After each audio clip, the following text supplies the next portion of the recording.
The story of the VIP lane, a chronicle of the UK COVID procurement scandal.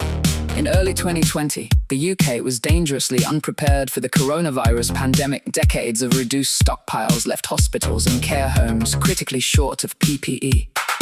As the crisis hit in March, the government invoked emergency procurement powers, enabling rapid direct awards of contracts without normal competitive tendering. Speed was essential, and thousands of offers flooded in. To handle the volume, officials created a VIP lane, high priority lane, in April for suppliers personally referred by ministers, MPs, peers, and officials.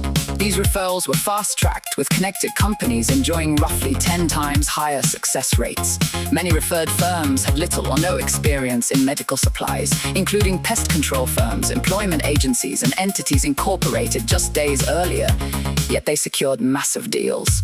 Simultaneously, the government fast-tracked the NHS Nightingale hospitals to expand capacity.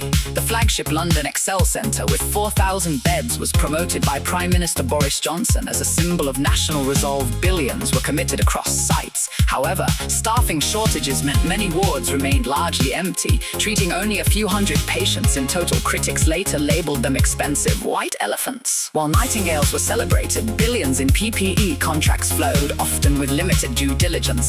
A significant portion went via the VIP lane to politically connected firms, many linked to the Conservative Party. VIP deals averaged around 80% more expensive than market rates, and much equipment was unusable. Masks without straps, gowns failing safety standards. Over $1 billion worth from VIP suppliers was later deemed unfit for purpose. High-profile cases included PPE MedPro, tied to Conservative peer Baroness Michelle Mone and her husband Doug Barrowman. The firm won over $200 million in contracts after Mone's referral profits were reportedly moved offshore, benefiting family trusts. Other firms with Conservative donor links or ministerial referrals, including from Michael Gove and Matt Hancock, also secured huge deals, with some profits surging dramatically. The human cost was severe.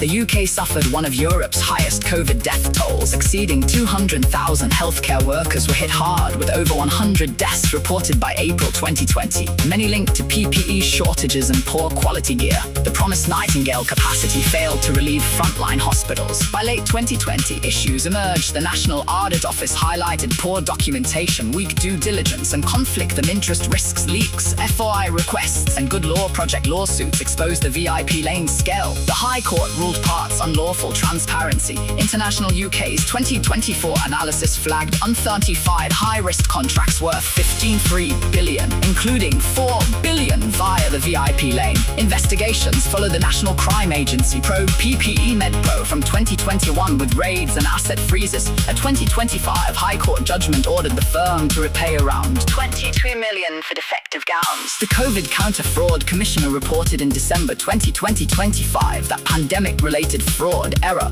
and waste totaled around $10.91 billion, with little recovered. As of mid-2026, the NCA investigation continues without major charges against key figures. The COVID inquiry examines procurement failures.